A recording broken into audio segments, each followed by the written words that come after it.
Buenas tardes a todos. El día de hoy tendremos una conferencia del ciclo de formación permanente abarcando en esta ocasión a los pensadores de la contrarrevolución católica. Los que nos ocuparán en esta tarde son el conde Josep de Maistre y el marqués de Valdegamas, Juan Donoso Cortés. Nuestro ponente es licenciado en Filosofía por la Universidad Autónoma de Nuevo León. Actualmente realiza su maestría en la Universidad Abad Oliva, Centro de Estudios Universitarios de Barcelona. Es miembro de la Institución de Investigación Social Solidaridad. Ha tenido publicaciones en revistas como Reflexiones Marginales, La Razón Española, así como en la Universidad Autónoma de Nuevo León, donde presentó un trabajo laureado sobre San Agustín. Actualmente es colaborador de seminarios de Donoso Cortés, Carl Schmitt y Mariano Artigas, junto a diversos profesores. Además, es frecuente miembro del seminario que organiza el doctor Dalmacio Negro. Su tesis sobre San Agustín fue calificada con mención honorífica. Con ustedes el licenciado Raúl Jorge Alberto Rodríguez García. Adelante, licenciado, por favor. Buenas, es Garza. Sí, pero está bien. Muchas gracias. Miren, voy la presentación actual va a consistir en presentar puntos generales de estos dos pensadores que digamos, han sido usualmente relegados tanto por la academia como inclusive por los mismos pensadores católicos, que hoy en día no quieren tocar esos dos pensadores, los tratan como pensadores ya superados, que no dan respuestas al presente siglo, ¿no? Entonces, yo vengo aquí a mostrar que no es así, que hay una riqueza muy fuerte en estos pensadores, y todo lo que yo vaya a explicar en esta presentación va a estar basado en un trabajo que yo estoy escribiendo para publicación. ¿En qué consiste este trabajo de publicación que estoy escribiendo? En dos cosas: en la influencia que ha tenido San Agustín sobre estos, en qué cosas ha influenciado y todo, y en la crítica desde la perspectiva de estos pensadores a la actual sociedad secularizada, que tiende, y es lo que más adelante podemos discutir, las sociedades secularizadas naturalmente van a tender a la polarización. Por más que el pensamiento racionalista o lo que quiera ser muy dialógico no lo crea. Entonces, antes de mostrar un poquito el contexto histórico en el que surgen esos pensadores, voy a nada más decir cómo llegué a estos pensadores. Estos pensadores yo llegué por otras dos fuentes. Uno fue Carl Schmitt, que es quizá la fuente bibliográfica que me llevó a descubrir a estos pensadores, y otro, y muy indirectamente, pero que fue de vital importancia, fue San Agustín. ¿Por qué San Agustín? Porque usualmente el pensamiento católico actual, tanto el que está fuertemente apoyado por, digamos, la jerarquía, y por otro lado, digamos, aquellos que critican las perspectivas actuales de la jerarquía, tienen como base el pensamiento tomista, aristotélico tomista. Pero si vemos, por ejemplo, pensadores como de Maistre, de Bonald, Donoso, más que una línea aristotélico-tomista o tomista, son una línea de pensamiento más platónico-agustiniana. Inclusive Plotino está ahí entre estos pensadores. Es una vertiente que tiende más al platonismo. Entonces, estos pensadores tienden más, digamos, en lugar de un pensamiento más analógico, dialogador, discutidor, que busca, digamos, un término medio, tienden más a un pensamiento más, que no tiende más a la mediación, tiende más a ir a los puntos más extremos, ¿no?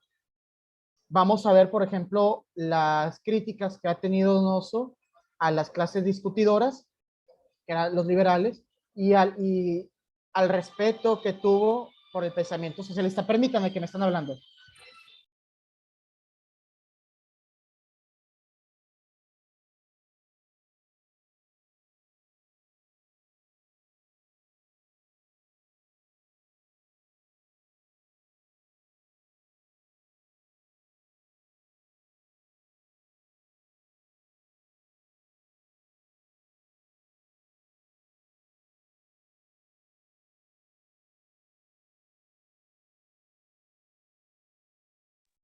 Discúlpeme. Entonces, les decía esto. Bueno, eh, un contexto rápido de dónde surgen esos pensadores.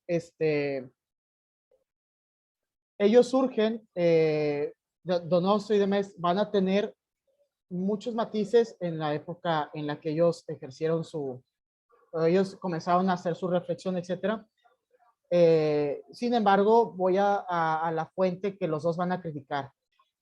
En su época es el auge de la burguesía, el auge del pensamiento racionalista, el auge del pensamiento más humanista, que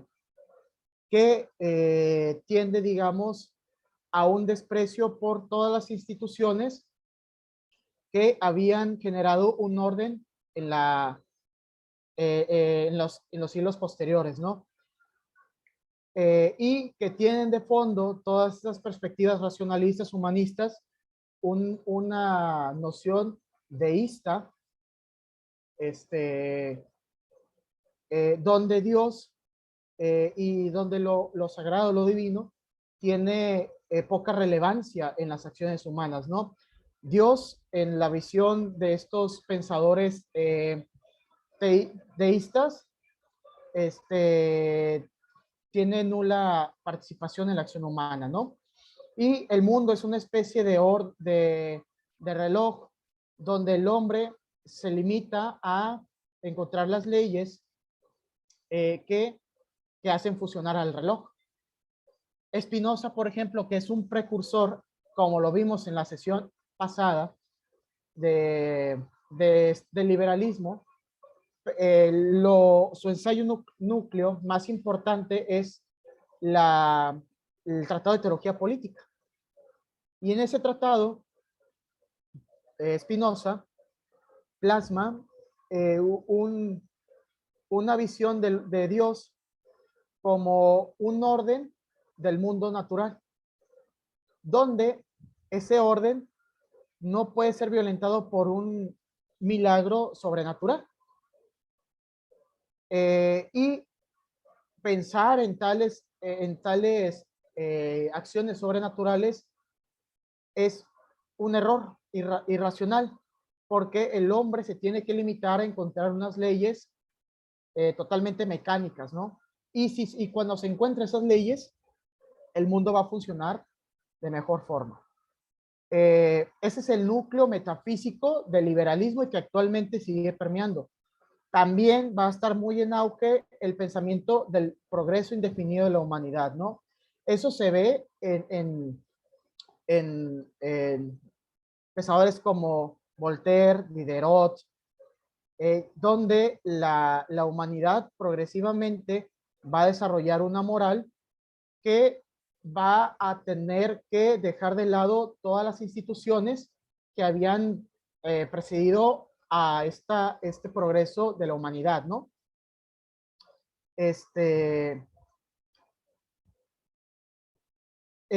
Posterior, esta idea del progreso de la humanidad, que inicia con ese pensamiento de la burguesía, se va a extrapolar, como ya conocemos, al pensamiento de Marx, etcétera, en tanto que el movimiento de la historia va a tener que llevar a la humanidad a un mundo sin conflicto, ¿sí? Que independientemente del sujeto que sea, ya sea el Estado, ya sea el proletariado, el, el, la historia va a llevar a la humanidad a un mundo totalmente pacificado, ¿no? Porque también el mito del progreso va a tener detrás otra suposición interesante, que es la del hombre sin pecado. Es decir, el hombre no es un ser pecaminoso, no es un ser que tienda al desorden, sino que es un ser que tiende naturalmente al orden, ¿no? Que tiende, que no necesita de una institución o de una ayuda divina para, este, digamos, tener orden. Más bien, el ser humano, en tanto progrese dialógicamente, todo va a llevar progresivamente a un progreso, ¿no? Y va a llevar indefinidamente a un mundo perfecto, ¿no? Donde el hombre va a ser el centro de dicho mundo, ¿no? Entonces, en este neblina ideológica es la cual Donoso y Demest van a reaccionar.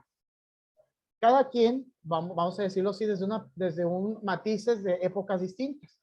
Sin embargo, en el núcleo ideológico me parece a mí que es adecuado decir que son idénticos. Lo combaten lo mismo, ¿no?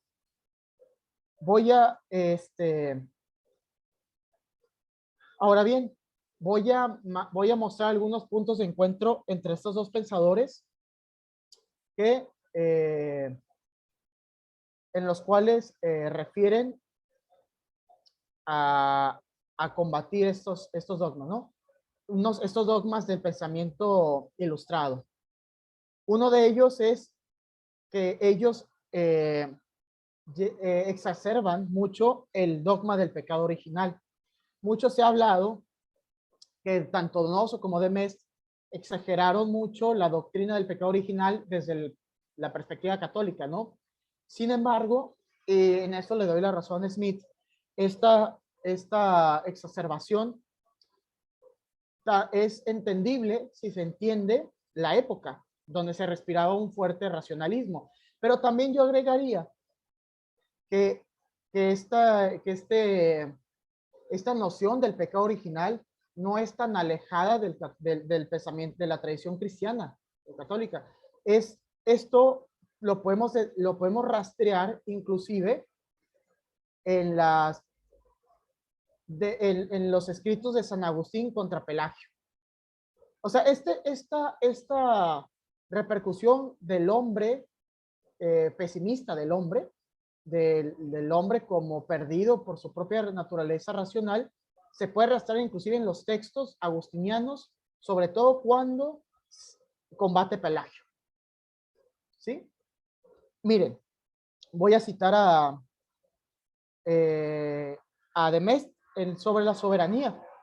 Fíjese la perspectiva que él tiene sobre la razón humana. Dice Demest: la razón humana, reducida a sus solas fuerzas, es absolutamente, permíteme, impotente, no solo para crear, sino incluso para conservar cualquier asociación religiosa o política, porque no suscita más que disputas, y porque el hombre, para conducirse bien, no necesita disputas, sino creencias.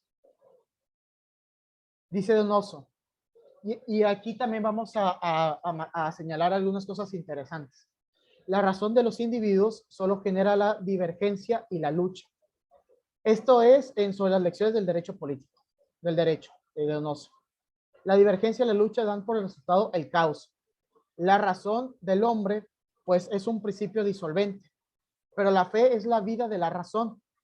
Está destinada a unir lo que la razón separa. Por consiguiente, la fe es elemento social, es el elemento armónico. Fíjense, el punto central metafísico de esos pensadores es el orden, para el orden, ¿no? Ellos, sobre todo Demest, hace una historia muy interesante de cómo las sociedades humanas no están construidas bajo las disputas racionales del diálogo, ¿no? Todas las sociedades humanas, dice Demest, y en eso me parece tiene razón, están construidas en las creencias o en los prejuicios. Es decir, desde algo, una instancia que es sagrada. a partir de algo que no se cuestiona, que se parte desde la sola creencia, se construye imperios, se construye algo grande. Dice Demés, esta época del filosofismo, y a esto se refieren a los pensadores ilustrados, no lleva más que a disputas o a disociación del caos, porque no terminan por dar a la comunidad humana un punto de Arquímedes, de donde poder guiar a la comunidad humana. Ojo que para el pensamiento ilustrado, burgués, ese orden se tendría que haber dado solamente mediante el diálogo y la razón, ¿no? Pero actualmente me parece a mí, y eso lo podemos discutir más adelante, demuestra que el discurso racionalista no solo ha sido refutado, sino que ha llevado al desquicio total de las comunidades humanas, ¿no? Eso es bien importante, ¿no? Y sigue de Mestre. Permítame. No, sigue Donoso. Este es Donoso. La civilización católica enseña que la naturaleza del hombre está enferma y caída, caída y enferma de una manera radical en su esencia y en todos los elementos que la constituyen. Estando enfermo el entendimiento humano, no puede inventar la verdad ni descubrirla, sino verla cuando se la pone por delante, se refiere a la revelación, ¿no? Estando enferma la voluntad, no puede creer el bien ni obrarle, sino ayudada, y no lo será sino estando sujeta y reprimida. Siendo esto así, es cosa clara que la libertad de discusión conduce necesariamente al mal. Y fíjense que estas nociones golpean fuertemente al pensamiento racionalista en su orden metafísico fuerte. Porque voy más con Demest. Ahorita voy a dejar un poquito esa idea del cristianismo, que es muy interesante y que la voy a abordar, porque para ellos el cristianismo es la punta civilizacional de la historia de la humanidad más alta, pero Demest también señala que a pesar de que el cristianismo sea la civilización más grande de la historia, o la cristiandad más bien, la cristiandad, todas las sociedades humanas tuvieron un orden medianamente adecuado, en tanto que partían desde estos prejuicios, ¿no? No desde la razón. Entonces, aquí también, y voy a señalar una sutileza interesante, aquí también son muy agustinianos, porque para Agustín, las sociedades las comunidades que no eran cristianas, las ciudades, las civis, que el concepto civis en latín es muy distinto al de urbs. Civis no significa una ciudad materialmente que se puede ver. Civis hace referencia a una forma de entender una comunidad humana de manera espiritual, que conlleva ser una comunidad humana que se plasma materialmente. Pero San Agustín decía, bueno, a pesar de que estas comunidades humanas no tengan la justicia verdadera, porque la justicia verdadera es solamente cristiana, es solamente parte de la comunidad cristiana, estas comunidades humanas son un intento no válido, pero no terminan por no ser, son una comunidad. Y esas comunidades están fundamentadas en la divinización de un personaje que creó la ciudad. Él pone el ejemplo de Rómulo y Remo, cómo Roma diviniza a Rómulo y a Remo, y que a partir de ese mito se crea la Gran Roma. Entonces, estoy matizando esto por el siguiente punto que vamos a ver, pero a pesar de que Demest señale esto, Donoso también lo dice, pero van a dar el salto más fuerte, y ahí es donde son muy agustinianos, en lo siguiente. Esos diversos órdenes son, pero la justicia verdadera solo se da en la cristiandad, según estos pensadores, solo se ha dado en el mundo que la iglesia ha creado. Porque además de esto, que la iglesia tenga la auténtica justicia, desemboca en una concepción del hombre que ha permitido la libertad, que ha permitido las disputas sanas, las disputas, todo, una civilización que por 1800 años había dado un orden muy, muy bien hecho. ¿Sí? Y aquí voy, eso lo va a tocar más adelante, pero eso también es muy agustiniano porque de eso es un punto de vista muy agustiniano. Dice de Mestre, fíjense lo que dice de Mestre. Dice, el solo olvido del gran ser, eso es en consideraciones sobre Francia. Es un anatema irrevocable sobre las obras humanas que están manchadas por ello. Todas las instituciones imaginables se basan sobre una idea religiosa o no hace más que pasar. Son fuertes y perdurables según están divinizadas. Si se me permite expresamente así, no solamente la razón humana o lo que llaman filosofía, sin saber lo que se dice, nos puede sustituir a esas bases que llaman supersticiosas, siempre sin saber lo que se dice. Más bien la filosofía es, por el contrario, una fuerza esencialmente desorganizadora.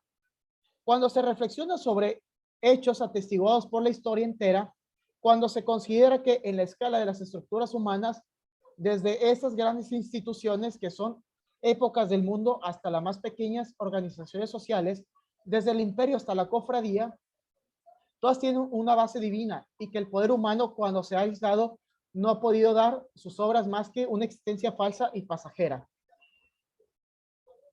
Dice Donoso, y esto es Donoso sobre sus lecciones de derecho. 3 son las fuentes de la certidumbre para el hombre: la razón, la autoridad y la historia. Cuando la razón afirma lo que niega la historia y lo que la autoridad condena, o cuando niega la razón lo que la historia atestigua y la autoridad depone, hay incertidumbre, hay perplejidad, hay duda en la convicción humana. Pero cuando la razón, la autoridad y la historia confunden sus testimonios en favor de un principio, cuando este principio es el resultado ilógico de su maravillosa identidad, de su completa armonía, entonces ese principio sale de la esfera de las verdades contingentes y pasa a la esfera de las verdades absolutas. Sale de la región de los principios problemáticos y se eleva a la región de los principios eternos. Entonces, en fin, el entendimiento humano se reposa en él como en algo fijo y de constante, porque reconoce en él el sello de la evidencia. ¿Qué carajo está diciendo aquí Donoso de Mestre, no? Fíjense, fíjense lo interesante, y aquí se va a ver posteriormente la gran influencia a los pensadores decisionistas, ¿no? Que la decisión de fundar algo, de fundar una comunidad humana, la decisión del soberano, de la autoridad, no tiene por qué necesariamente tener un fundamento totalmente racional. Dios, por ejemplo, en este pensamiento teológico de estos, para ellos evidentemente Dios hace las cosas racionalmente. La razón de Dios y su voluntad están unidas intrínsecamente. Ellos no ignoran eso. Pero lo que ellos señalan es que la razón humana es tan débil que no logra entender la razón del por qué Dios hace las cosas, aunque Dios lo haga racionalmente. Piensen ustedes, por ejemplo, y Kierkegaard lo va a agarrar muy, muy interesantemente, la orden de Dios de matar a Isaac. Abraham no lo entiende. Solo Dios lo entiende. Dios sabe que es lo mejor que puede, lo más racional, pero el hombre no lo puede entender. Entonces, vamos viendo el perfil de teoría que van perfilando esos autores. Muy, muy interesante. Vamos a ver esa cita. Voy a citar a San Agustín porque hablé de San Agustín. Pero miren lo que dice aquí San Agustín, y es este trabajo que yo estoy citando, que es mío, que está por pronto a mandar a publicación, lo se va a relacionar con lo que había dicho pues, anteriormente sobre la noción de agustiniana de esos señores, ¿no? Esto es la Ciudad de Dios, libro 19 de San Agustín. Dice, porque brevemente define la república, se refiere a Cícero, Agustín, diciendo que es cosa del pueblo una puta definición. Si es verdadera, nunca hubo república romana, porque nunca hubo cosa del pueblo. ¿Cuál quiere que sea la definición de la república? Porque recuerden que para Cicerón la definición de república o de ciudad es la de los individuos que se unen en una misma ideal de justicia, una misma justicia. Y dice San Agustín, pues definió el pueblo diciendo que era una junta compuesta de muchos, unida con el consentimiento del derecho y la participación de la autoridad común. Luego, donde no hubiera verdadera justicia, tampoco podrá haber derecho, y donde no hay derecho, no hay verdadera república.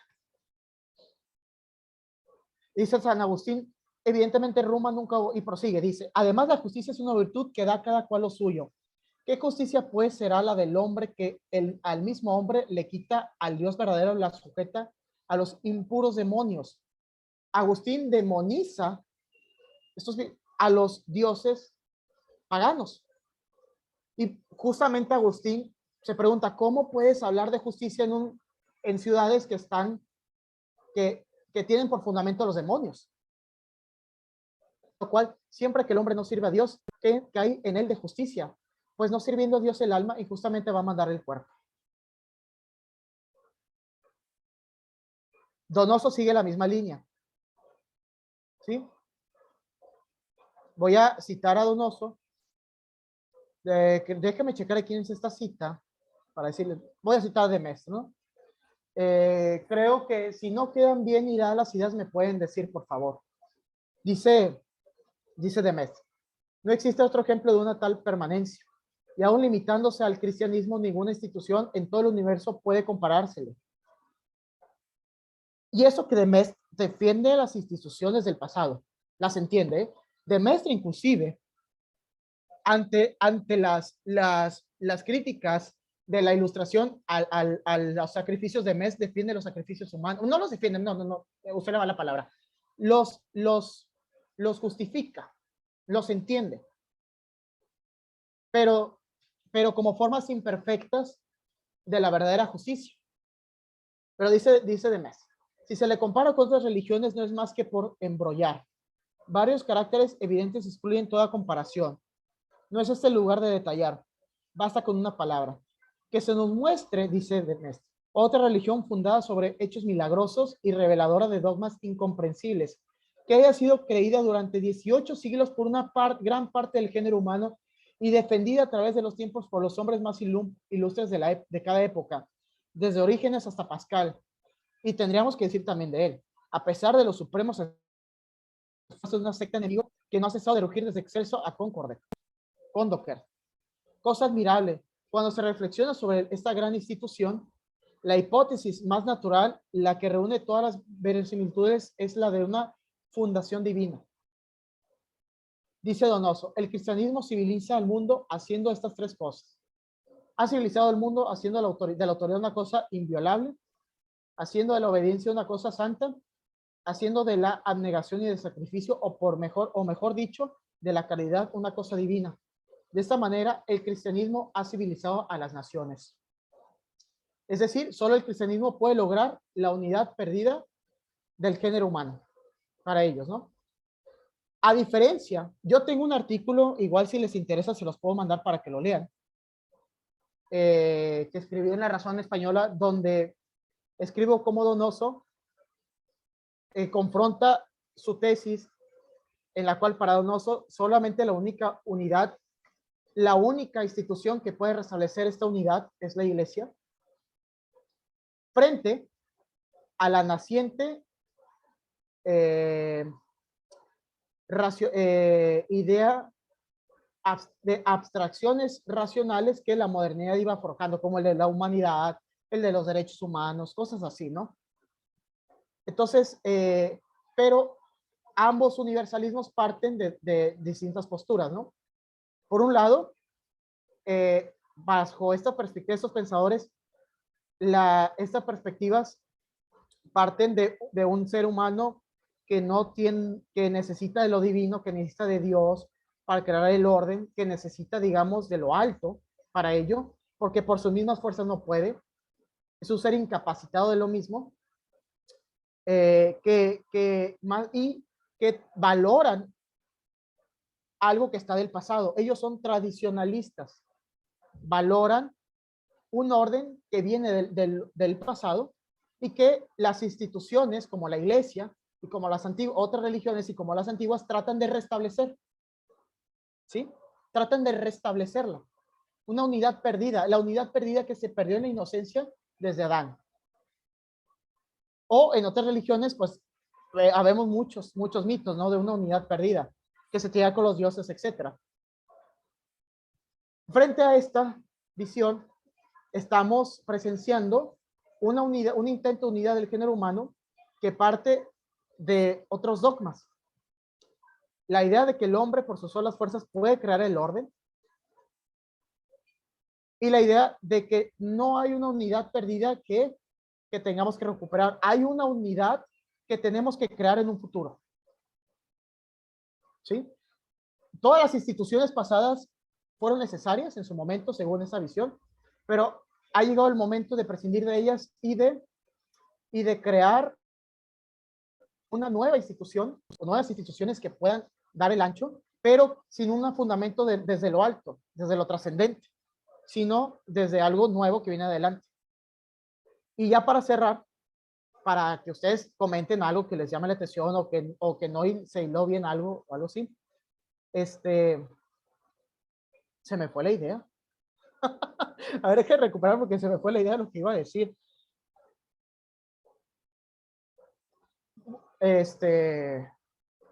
Bueno, nada más para ver si recupero el hilo. Ellos tienen esta idea de un futuro por venir. Piénsese, por ejemplo, en el marxismo, ¿no? De que la humanidad ha llegado a una lucha fuerte entre el proletariado y la burguesía. Es la lucha definitiva que va a llevar a un mundo sin clases. O actualmente Fukuyama y su idea del fin de la historia, de una especie de humanidad unida en que todos van a estar felices con la democracia liberal. Ya recordé. Y a pesar de todo esto, y de Mest en su disputa con Rousseau, es quizá un tema que se tiene que volver a analizar en nuestro tiempo. Porque ambos hablan de la soberanía. Formalmente, los dos están en sintonía. Pero donde no están en sintonía es en el contenido. Porque para Rousseau, la soberanía viene de lo inmanente, del pueblo, de la inmanencia. ¿Sí? Esta unidad tiene que ser por religiones civiles creadas por el hombre, pero mientras que para Demest, esa soberanía viene de lo alto, de lo trascendente. Y todas las instituciones tratan de imitar esa trascendencia o tratan de emularla, ¿no? Y quizás sería muy adecuado recurrir a la crítica de Eric Voegelin a la idea de soberanía de inmanente que ha llevado a estas especies de religiones civiles y que actualmente se habla mucho del fin de las épocas seculares, etcétera. Realmente no tiene sentido hablar de la época secular, porque lo sagrado no es que haya desaparecido, lo sagrado se ha trasladado a la esfera de lo humano, el Estado, por ejemplo, o la democracia, los derechos humanos, ¿no? Entonces, aquí termino, Ignacio. Si hay preguntas o dudas o comentarios, pues me gustaría que me los hicieran, ¿no? Gracias. O igual si hay una idea que no se entendió bien la hilación, me las hacen saber. Gracias. Muchas gracias, Jorge. Si alguno de los presentes desea hacer una pregunta, por favor, abran su micrófono y, si es posible, enciendan la cámara.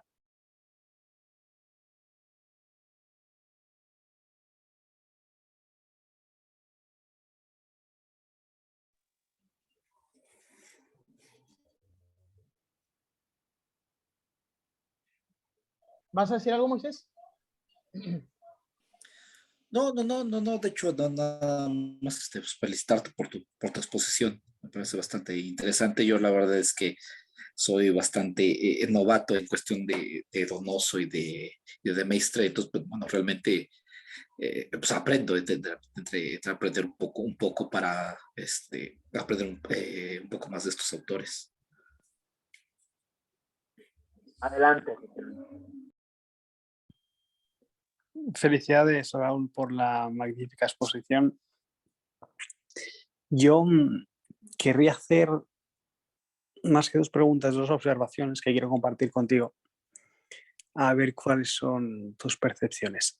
Ha habido un momento en que has sacado una cita de Donoso Cortés, no la recuerdo exactamente cómo era en la redacción, que decía algo así como, empieza a nombrar que la voluntad de una civilización católica se reconoce que es fallida, etcétera, etcétera. Claro, no sé si puedes retomar esa cita, si la tienes delante, de Donoso Cortés, es a la cita a que me refiero. Déjame la busco, sí, debe ser por acá. Al comienzo de la exposición las puesto. Claro, el problema es que ha habido un momento en la cita, si la encuentras y puedes leerla para ver el momento exacto y discutirlo, Sí. en el que hay una cierta aproximación antinatural en el sentido más estricto del término, de rechazo de la naturaleza humana, que da un poco una sensación de gnosticismo. Y eso es lo que precisamente muchos sectores católicos le reprocharon a ciertos sectores del tradicionalismo político católico que estaban en la línea del conde de Mest primero y del marqués de Valdegamas después, que se englobó bajo el nombre genérico de tradicionalismo filosófico, que después derivó en otra cosa, pero que al principio era una especie de reformulación de la doctrina católica fuera del tomismo que llevaba posiciones tangentes con lo gnóstico. Si puedes, por favor, lee la cita de Donoso Cortés y discutimos un momento Sí, exacto. ya la encontré. Te refieres a esta. Dice, la civilización católica enseña que la naturaleza del hombre está enferma y caída. ¿Te refieres a eso? Sí, sí, Dice, por favor. cae y enferma de una manera radical en su esencia y en todos los elementos que la constituyen. Estando enfermo el entendimiento humano, no puede inventar la verdad ni descubrirla, sino verla cuando se le ponen por delante. Estando enferma la voluntad, no puede querer el bien ni obrarle, sino ayudada. Y no solo será, sino estando sujeta y reprimida. Siendo esto así, es cosa clara que la libertad de discusión conduce necesariamente al mal. Claro, pero es que este discurso que es parte del discurso de las secciones de derecho político de Donoso Cortés, si no me equivoco. Sí, en efecto, es eso. Claro, es que eso, de algún modo, implica ese texto un rechazo de las potencias naturales creadas, que están en el hombre por creación. Y tiene un peligro, porque de profundizar en esa tendencia y no ver ese planteamiento como acotado a la refutación de la libertad de prensa, de la libertad de expresión, puede llevar a confundir y puede llevar a posiciones gnósticas, que es lo que ocurrió ya dentro del siglo XX con toda la corriente de pensadores franceses e italianos, Julius Evola, René Guénon, etcétera, que fueron más allá y fueron a planteamientos radicalmente gnósticos, aún reivindicando tradicionalismo para sí. Entonces, esa línea de pensamiento que tiende a rechazar la potencia natural no es que sea muy ortodoxa, digamos, y tiene sus riesgos, tiene sus peligros, que yo he querido subrayar, mal que bien, no sé si lo habré conseguido, y que por eso mismo me parece rechazable. Es la parte más rechazable de esa tradición. Y en segundo lugar, sin perder la pista de lo primero que he dicho, hay que tener en cuenta que tanto el conde de Mest como Donoso Cortés son de algún modo cimas en un océano enorme de pensamiento católico. Y son cimas no solo porque destaquen por su altura intelectual, sino porque también destacan por su soledad.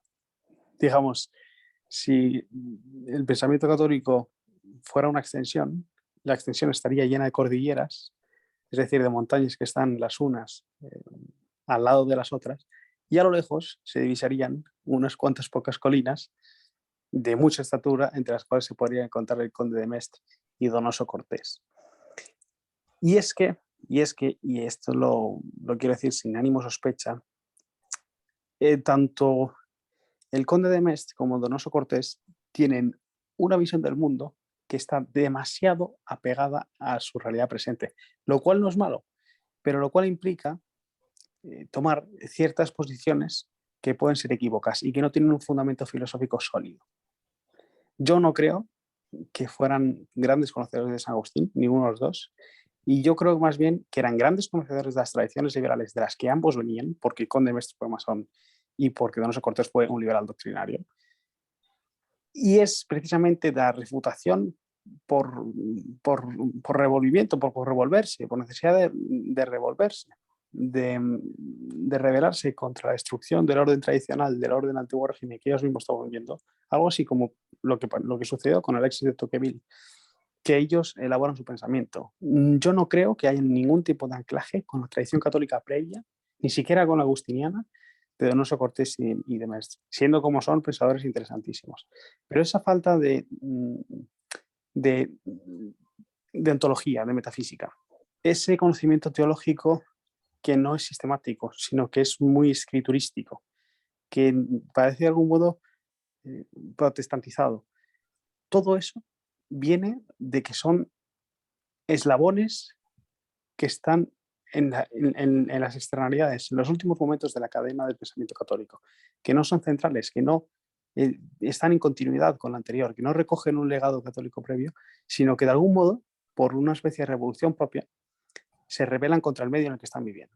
No sé si se ha entendido lo que quería decir. No, sí, sí, se ha entendido.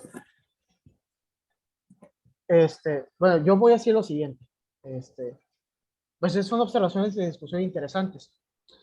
Yo lo que te puedo decir es que yo, y ellos lo dicen, y Donoso siempre, sobre todo Donoso, y por ejemplo Carlos Valverde, en su introducción a Donoso Cortés en los tomos, lo señala, o sea, la influencia en Agustín la está trabajada en Donoso. Donoso siempre, no recuerdo si es en es en el discurso, cuando él dice que La Ciudad de Dios es el libro más importante que él ha leído y del mundo católico. Yo voy a decir lo siguiente, y me voy a meter en problemas con muchos, ¿no? Pero es que a veces hay que pensar que estos dos pensadores, sobre todo Donoso se le nota, parten desde una perspectiva de un sobrenaturalismo, si se les ha llegado a denominar. Sí. Para ellos, naturaleza y gracia no hay diferencia significativa. O sea, sí hay una diferencia entre ambas, pero están tan íntimamente unidas que es difícil disociarlas. Esto, yo sé que hay mucha tendencia, es que están protestantizados. Yo puedo decir sí, efectivamente ahí parece que hay tendencias como Pascal, como Post-Royal, pero, y es lo que les he dicho a muchos y se escandalizan un poco cuando yo les he dicho que Lutero es San Agustín, pero llevado al extremo más, es llevar a San Agustín hasta el extremo más fuerte.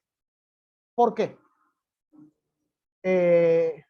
Porque Agustín sí llega a matizar, no hay que decirlo, Agustín sí llega a matizar en el libro 19 de la Ciudad de Dios que hay principios naturales en los cuales permiten una convivencia más o menos tolerable entre los ciudadanos de la Ciudad de Dios y de la ciudad, los que no lo son y los que son. Principios, ¿no? Pero, esos principios son muy débiles. Que tanto así que la diversidad del género humano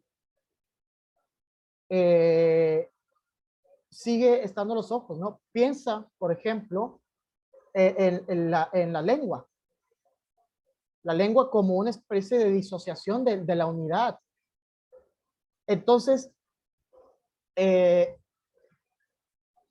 Agustín no está tan lejos de decir, con Lutero, que solo los cristianos son buenos. No está tan lejos. Lutero le lleva al extremo. Recuerda que Lutero Agustín, Sí, nada más para, acuérdate que Agustín dice, las autoridades cívicas existen porque no todos son cristianos. O sea, el hombre, el pecado conllevó a crear estas asociaciones. Agustín lo dice. Lutero también llega a decir, no recuerdo en qué texto de Lutero lo dice, pero Lutero dice claramente, si todos fueran cristianos, no habría necesidad de las autoridades civiles. Pero como todos, no, la mayoría no son cristianos, tiene que haber esas asociaciones civiles que den un orden, porque el hombre tiende al mal. Agustín tiende a esa idea también. Recuerda en las confesiones. En las confesiones él dice que desde niño tuvo tendencias hacia la concupiscencia y todo eso, ¿no? Entonces, Agustín también es una especie de sobrenaturalista. Agustín también lo es. Recuerda cómo, por ejemplo, para Agustín, la razón no puede nada sin que llegue la luz divina. Recuerda la teoría de la, ¿cómo se llama? De la iluminación agustiniana, ¿no? De cómo cuando el hombre interioriza, eso está en De Maestro, también De Maestro lo dice, ¿no? Cuando habla sobre, cuando tiene toda esta interesantísima teoría del lenguaje, cuando el hombre se interioriza y encuentra las verdades diseminadas en el hombre, porque también Donoso y demás tampoco renuncian total a ellas, pero fíjate lo que dice Agustín. Pero esas verdades eternas que están en el hombre no pueden ser encontradas si no viene la iluminación de lo alto. Una de las cosas que yo siempre le digo a varios cuando hablan de las disputas digamos, de algunas cuestiones de Agustín y de Tomás, es que yo siempre les digo, es que en Tomás el conocimiento de Dios, de lo divino, parte de lo bajo a lo alto. Piensa en las demostraciones de la existencia de Dios. O sea, cómo racionalmente vamos encontrando pistas en la creación de que, existe Dios, ¿no? En Agustín no es así. En Agustín siempre es esta frase de hay que creer para entender, es que la iluminación de lo alto ha venido al hombre, que me ha iluminado para entender las huellas de la creación de Dios, porque en las confesiones siempre está bien claro, hay algo que es de las partes que más me gusta de Agustín, que eso cuando habla de que las criaturas le hablaban sobre Dios y él no se daba cuenta. Él le decía, tú eres el principio, aire. No, yo no era el principio. Y decía, ellos me decían que eran creadas, pero yo no entendía eso, hasta que Dios me iluminó. Y por eso siempre he dicho, los decisionistas son hijos bastardos de Agustín. Porque Agustín está dando las bases teóricas de este decisionismo. Es decir, piensa, por ejemplo, que el decisionismo es la postura de que yo tomo, yo decido, aunque no tenga fundamento, lo puedo fundamentar racionalmente, sí, pero en última instancia no doy un fundamento. Es una decisión propia. Y a partir de eso, yo razono para justificarlo y puedo hacer justificaciones muy racionales de lo mismo, pero todo cabe en una decisión profunda. Yo no estoy calificando si pienso en eso, no, estoy haciendo sí, clarificaciones conceptuales, ¿no? yo te entiendo, pero Y fíjate. nada más rápido, José Luis. Sí, dime. Así, sí, Donoso y demás son gnósticos. Donoso se defendió de eso, y demás también, pero Donoso también. Donoso llegó a decir que él no era gnóstico porque él consideraba que el mal era una carencia de bien. Él no ponía el mal en algo. Sí puede tender Donoso digamos, a esta especie de olvido de principios naturales. Sí puede tender a ello, pero Donoso no niega la naturaleza. Más bien él dice la naturaleza y gracia están íntimamente unidas. Es lo que yo puedo decir. Sí. No, no son divergentes nuestras posturas, no lo son, pero parten evidentemente de escuelas distintas. Ahora bien, yo lo que te quería decir es que, fíjate, por partes, la elaboración, me parece que la elaboración tomista es, en cuanto a la teodicea, es superior a la agustiniana, porque parte de ambos planos, del plano teológico, es decir, de la virtud de fe legal, y del plano racional, es decir, del ejercicio de la razón natural como medio de acceso al conocimiento de Dios. Lo que ocurre es que ambos están diferenciados, pero no separados, porque el uno acompaña al otro, en el sentido en que por revelación nosotros asumimos una serie, una serie dogmática, y esa serie dogmática que es revelada, que viene desvelada por Dios como tal, esa revelación dogmática está admitida por fe. Y al mismo tiempo, la razón puede acceder a los preámbulos de la fe, es decir, a los presupuestos justificativos de la fe. Y esos preámbulos de la fe son, entre otras cosas, las cualidades metafísicas de Dios, la teodicea. Por eso, cuando Tomás elabora las vías, él no está elaborando la demostración de la esencia de Dios, no. Está elaborando la demostración de la existencia de Dios, es decir, está justificando los preámbulos de la fe, sin pretender acceder a la fe racionalmente, sino al objeto de la fe. Entonces, esa elaboración, que tiene dos planos, que están unidos, es mucho, mucho, mucho más potente filosóficamente, a mi juicio, que la elaboración agustiniana.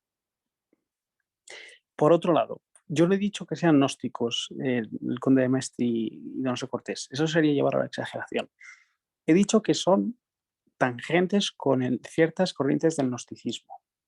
Y eso se vio claro en su desarrollo puramente filosófico en el tradicionalismo filosófico del siglo XIX, que está condenado además por la Iglesia. ¿Qué ocurre? Que me parece que, por ejemplo, reconociendo como se debe reconocer que el divinismo político del conde de Mestre y de Donoso Cortés, la conciencia que tenían ellos de intervención de la providencia en el curso de la historia, es fundamental y probablemente era necesaria reivindicarla frente a una visión de teología de la historia que era mucho más simple, que era la escolástica, en la que, digamos, el desenvolvimiento era mayormente, se reconocía el desenvolvimiento de las fuerzas naturales humanas. Frente a eso, el divinismo político de Mestre y de Donoso Cortés es muy bueno y es digamos, un sorbo de agua fresca en una corriente filosófica que ya estaba en proceso de estancamiento en el siglo XVIII. Ellos en el XIX le dan una nueva bocanada de aire fresco. Sin embargo, el problema es que al ser ciertas posturas del conde de Mestre y de Donoso Cortés,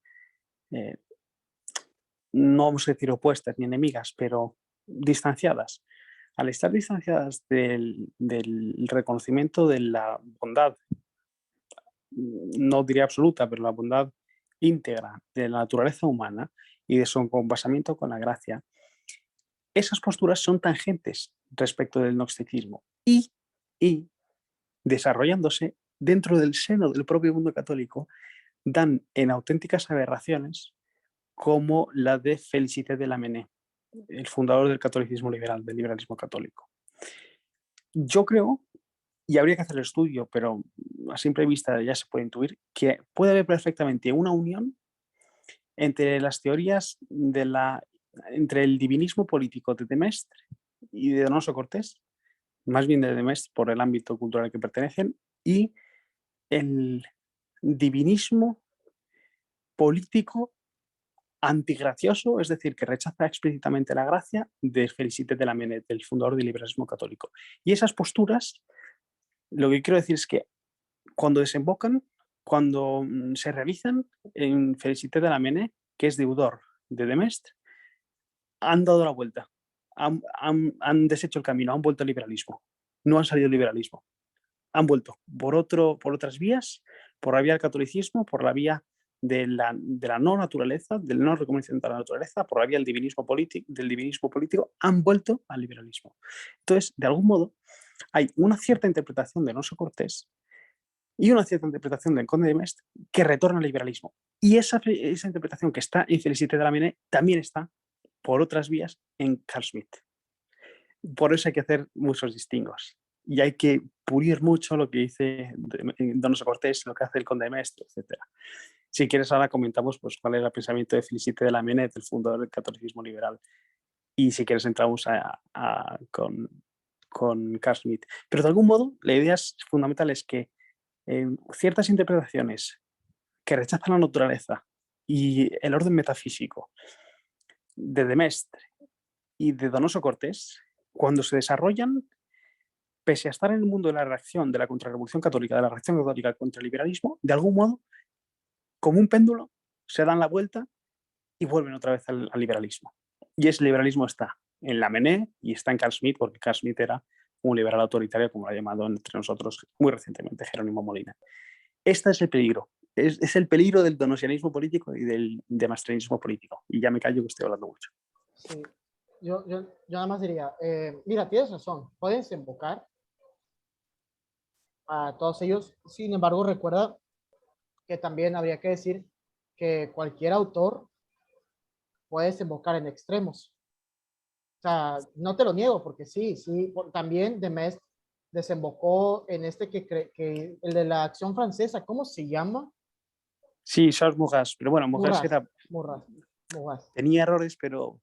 Sí, o sea, pero eran errores de la cultura política francesa, más bien. Era el nacionalismo y el positivismo entremezclados con el catolicismo, pero eran errores culturales, eran errores de la cultura francesa. No eran errores doctrinales, errores, desviaciones, no eran aspectos no pulidos del catolicismo, no, eran más bien, venía de otro lado.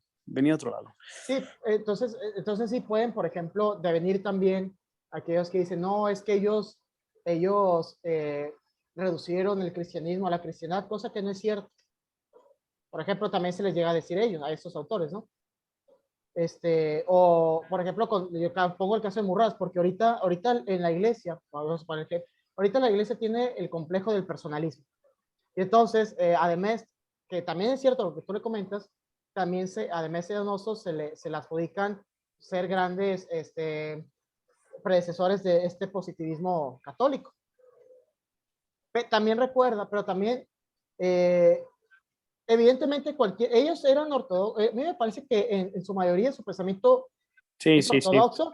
Sí. Y sin ninguna duda. Cualquier autor, piénsense en cualquier autor católico que haya sido ortodoxo, siempre se le ha sacado un rastro que no es ortodoxo. El mismo Tomás, por ejemplo, estaba condenado hasta 1300 a los, y no podemos negar que a Tomás, sin que Tomás realmente lo sea, se lo llevó a un polo racionalista fuerte. Entonces, a cualquier autor se le puede sacar. Evidentemente. Yo nada más quiero decir, creo que Nacho quería decir algo.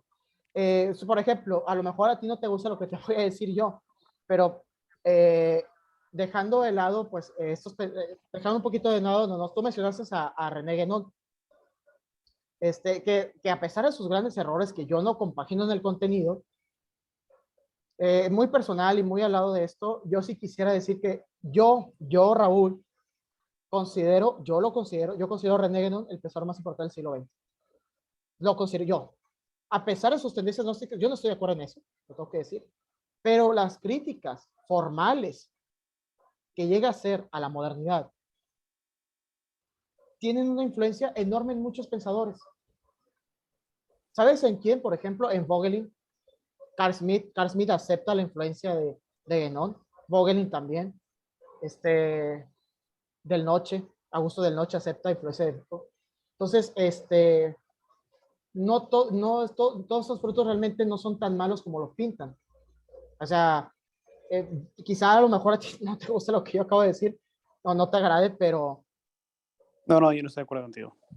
Pero yo, por ejemplo, sí considero a Guénon el pensador más importante del siglo XX. No es Heidegger. Muchos dicen Heidegger. No. No, yo creo que es Guénon, pero claro que eso ya cada quien puede poner ahí al que sea. Pero ojo, yo te digo que el contenido no estoy muy de acuerdo, pero en la forma sí. En lo formal sí. No, yo no. Pero bueno, aquí lo que estamos hablando era de progenies intelectuales. Y es que al fin y al cabo piensa, evidentemente, que Santo Tomás puede derivar, si se entiende mal, en un naturalismo, excluyendo la relación naturaleza-gracia, que él también ejercita, puede llevar a un naturalismo por exageración de la naturaleza en la filosofía tomista, pero al fin y al cabo las escuelas que han predominado, las interpretaciones de Santo Tomás que han predominado, han sido las ortodoxas, han sido las que estaban en fidelidad absoluta con su magisterio. No han prevalecido y, digamos, tendencias desviadas respecto de lo que es el canon tomista. Sin embargo, con de Maistre y con Donoso Cortés no ha ocurrido eso. Ninguno de los dos dejó escuela. Influyeron en muchos, pero ninguno de los dos dejó escuela. Y en esas influencias es donde yo creo que está ejercida alguna que otra potencialidad negativa de sus filosofías. Y pienso en el caso que me parece evidentísimo y que habría que rastrearlo intelectualmente con textos, cotejándolos, pero que está ahí a priori, que es el caso de Félicité de Lamennais.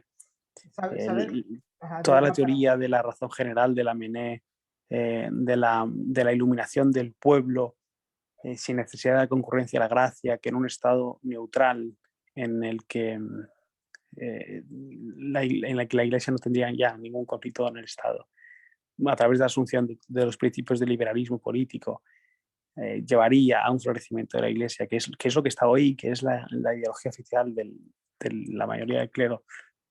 Todo eso viene, y Lamennais fue un ultramontano, viene de ciertas interpretaciones del Conde de Maistre. Por eso digo que son más peligrosas que el tomismo como tal. Es que hay una continuidad. La tesis es, y ya me callo, es que entre de Maistre, Lamennais y Maritain hay una continuidad. Y esa continuidad es rastreable. Y viene por interpretaciones, por ciertas lecturas de ciertas partes de Maistre que son posibles. Y que no están en de Maistre, pero que potencialmente se pueden hacer y que otros hicieron. Por eso hablaba del péndulo. Porque desde esa rama del racionalismo católico se vuelve otra vez al liberalismo. Eso es lo que quería sostener, pero sí, no es serio. ¿Sabes por qué también? O sea, te digo, o sea, cualquier vertiente puede tener esas desviaciones, pero quizá yo sí te concedo que pueden salir más aberraciones de aquí, porque también pues, del tomismo también han salido, pero más de aquí, y hay una razón muy sencilla, y ahorita me estaba quedando pensando en eso, y puede ser, es que ellos son platónicos, y recuerda que los platónicos tienden mucho a lo gnóstico. Y toda la tradición tomista sí, plenamente. tiende más, es aristotélica, y más a la analogía. Platón y Agustín y todos ellos no tienen a la analogía. Sí hay una analogía, dice Bouchot, pero realmente yo creo que en Agustín no hay una analogía, más bien hay un fuerte, no hay analogía. Yo no encuentro mucho rastro de esa analogía que habla Bouchot en Agustín. Yo más bien encuentro decisiones fuertes, posturas que pueden llegar a chocar. Pero, pero sí puede ser más por esas vertientes platónicas de estos pensadores. Ellos eran platónicos totalmente. Totalmente. Uno puede rastrear a Plotino fácil en estos pensadores. En la teoría del uno y la diversidad, en el capítulo 4 del discurso, es platonismo. Totalmente. Entonces, evidentemente yo creo que tienes razón, pero matizándolo, yo creo que estos, tanto de Maistre y Donoso, con ciertas cosas que son equivocadas, que no son ortodoxas 100%, en la mayoría lo son. Y y realmente lo que uno tiene que percibir es que dan buenas respuestas al presente siglo. Sí. Yo creo, y yo sostengo en este artículo que estoy trabajando, que nos ayudan a comprender el por qué las épocas secularizadas tienden a la politización, a la polarización. Yo creo que fácilmente ayudan a explicarlas. Pero bueno, no sé si hay algo más o... Sí, te comprendo perfectamente. Pero bueno, eso es un tema apasionante, pero desde luego, qué sé yo. aportaciones de Temest, como en su libro sobre la soberanía, que es un libro exquisito de teoría política, es un libro buenísimo, precioso, es canela en rama. O el ensayo de Donoso Cortés son libros fundamentales en la historia de teoría política. Recuerda que también, para que te ropa, recuerda que a Agustín también le adjudican aún el gnosticismo o el maniqueísmo en sus posturas de las dos ciudades. Sí, no se la También, adjudican. Sí, sí. pero bueno. ¿Vas a decir algo, Ignacio? Sí, porque voy a preguntar sobre la recepción de estos dos pensadores en su momento. Es decir, por el magisterio especialmente o por el mundo incluso. No, pues de odio. En todas partes. O sea, pero tú pero un poco más concreto. Bueno, puede ser más concreto, pero te va a poner. Por ejemplo, tú vas. Trabajó con la reina Isabel II, fue uno de sus diputados, me parece, ministro. Ajá. Totalmente. Él sí quedó totalmente anatemizado después de que viene la revolución, pero me gustaría, si es que me puedes decir cómo fueron recibidos especialmente por el magisterio. ¿Fueron acogidos? ¿Fueron rechazados? A Donoso, por ejemplo, él mandaba sus trabajos a un teólogo, no recuerdo el nombre, a que se los revisara, ¿no? Y entonces el teólogo decía, bueno, sí, aquí estás en la línea, pero aquí no. Y siempre se las mandaban así, ¿no? Entonces, de hecho, en su momento, corrígeme si me equivoco, yo lo investigué, mal no recuerdo, Valverde lo dice, era posturas que no estaban en total contradicción o no estaban en contraste fuerte con la ortodoxia del momento de la iglesia. No estaban, o sea, estaban bien aceptadas, se acogían bien. Habían cosas que evidentemente le señalaban y les corregía, sobre todo, no pedía que les corrigieran los textos, ¿no?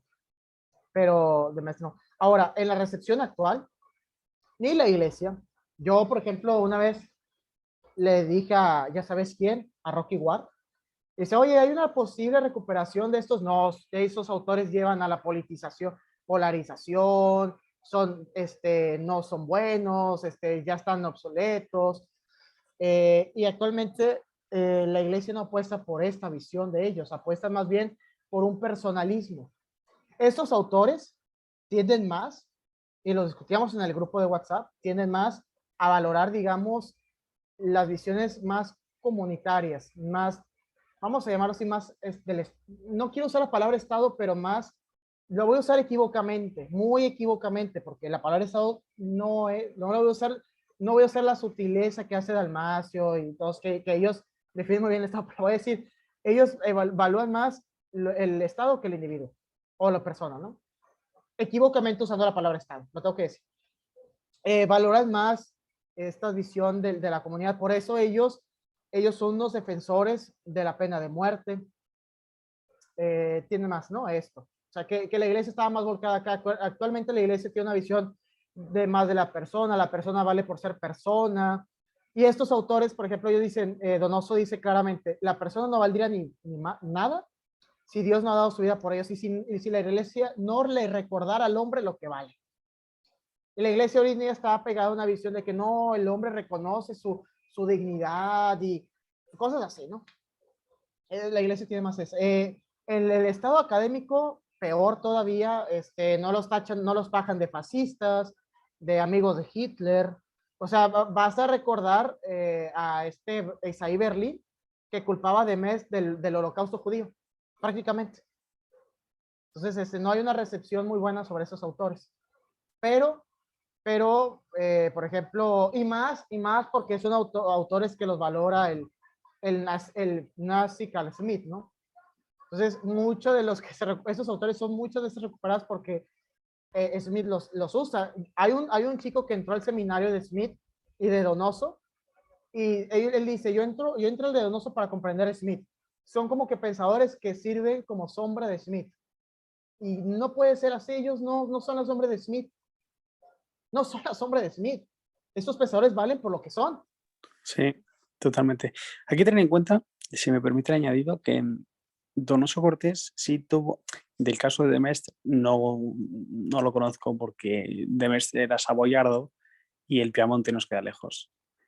Pero Donoso Cortés fue recibido por parte del magisterio con absoluta amabilidad durante su vida. Y Donoso Cortés está en el proceso de elaboración del sílabus con Pío IX. Y esto está perfectamente documentado y perfectamente estudiado. Hay hasta correspondencia entre la Secretaría de Estado de Pío IX, el secretario de Estado Antonellis y Donoso Cortés. Y además hay que decir, es decir, la recepción del magisterio en Roma es amable, pero la recepción en España es escasa. Y hay que tener en cuenta que, si no me equivoco, Donoso Cortés muere a mitad del siglo XIX, joven, y las obras completas se reúnen en el año 90, en el 1890, la primera edición de las obras completas. Y la edición Príncipe, es de los años 50 del siglo XX.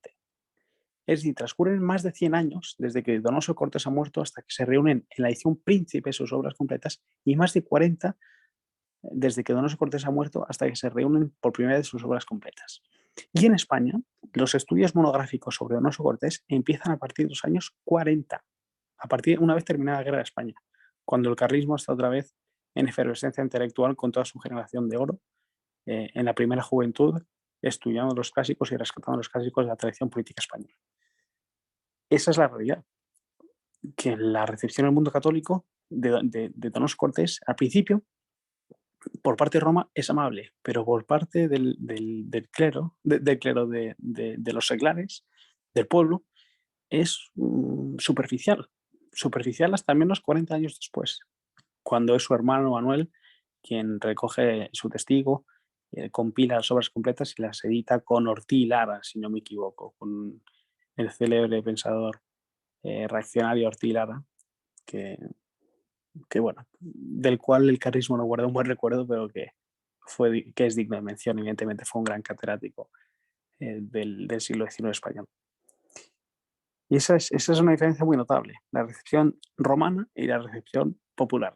Es muy distinta. José Luis, y si me permites nada más agregar, si bien en España, por ejemplo, el ensayo y todo no hizo un boom, en el resto de Europa se cuenta que sí. Schelling leyó el ensayo. Sí. Es impresionante, ¿no? O sea, bien, aquí aplica el refrán, el profeta no puede ser profeta en su tierra. No puede ser profeta en su tierra, sí.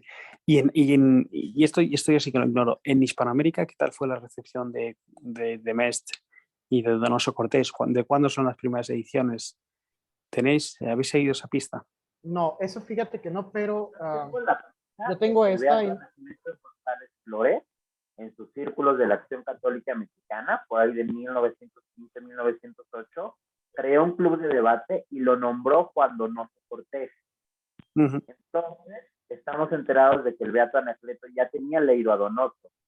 Estaríamos hablando de que al menos por el 1910 ya tenía presencia en Hispanoamérica.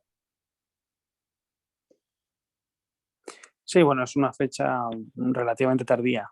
Es que la acogida de Donoso Cortés es tardía. Los únicos que tienen en cuenta en vida a Donoso Cortés es Roma, es el Papa Pío IX y es la Secretaría de Estado de Pío IX. Pero sí, bueno, a veces es el destino de los grandes clásicos, ¿verdad? Es ser redescubiertos unos años después de su muerte. Que tiene y su no ser boom con los trabajos de Carl Smith. Tiene como un segundo aire, un tercero. Una vez que Smith menciona a Donoso, de Bonald y de Mestre en la teología política. Sí, pero ten en cuenta también que cuando Smith escribe en la interpretación europea de Donoso Cortés, Smith ya había estado en España y en España ya se había estudiado a Donoso Cortés con independencia de Smith. Es decir, no viene de Alemania el redescubrimiento de Donoso Cortés, sino que Donoso Cortés ya se estudiaba en España cuando Smith hace el estudio de la interpretación europea de Donoso Cortés. Claro. Entonces, y vamos, de hecho, y es muy interesante en este sentido, el prólogo que en el libro de la interpretación europea de Donoso Cortés, que está editado en Rialp, en la editorial del Opus Dei Navarra, aunque creo que tenía sede en Madrid, la editorial, pero es indiferente. El prólogo se lo encargan a Ángel López Amo, que fue un empresario reaccionario, adherido a la dinastía oficial, pero tradicionalista, católico, en la línea de Acción Española, Jorge Vigón, Vegas Latapie e incluso Calvo Serer, etc. Y en ese prólogo dice claramente López Amo que la solución no es el estatismo decisionista de Smith, sino tradición católica de la política, rebatiendo la interpretación europea de Alonso Cortés. Entonces ahí hay una incompatibilidad, hay un intento, una pugna por la figura del pensamiento y la obra de Donoso Cortés entre españoles y smithianos. Es muy interesante. Probablemente la hayamos ejercido y la hayamos replicado hoy, ¿eh? Raúl y yo. Raúl como smithiano, yo como adheriente a la tradición política española. Pero bueno. ¿Sabes que también pensé? Perdón, es así.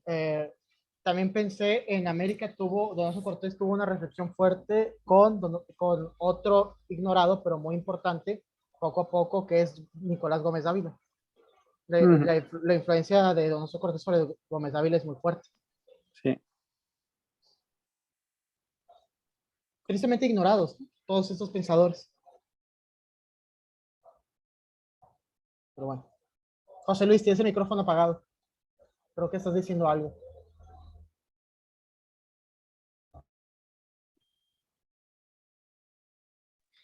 Nada, simplemente que ha sido un gusto conversar con vosotros. Ha sido un gusto. Aunque estemos con nuestras divergencias, ha sido un gusto. El gusto es nuestro. No se vayan a poner como muchos compañeros de que, es que Raúl es el ultraderecha, hay que ignorarlo. Pues, no, ¿verdad? Entonces, no se puede así. Claro. Muy bien, hermanos. Parece que ha sido una sesión fructífera. Les damos las gracias a todos por su asistencia. José Luis, te deseamos que tengas una buena noche y al resto una buena tarde. Que estén muy bien y que Dios los bendiga. Adiós, Moisés. Igualmente. Gracias, adiós. Y arriba el Monterrey. Sí, gracias. Buenas tardes. Hasta luego. ¿Saben qué es esto, Raúl?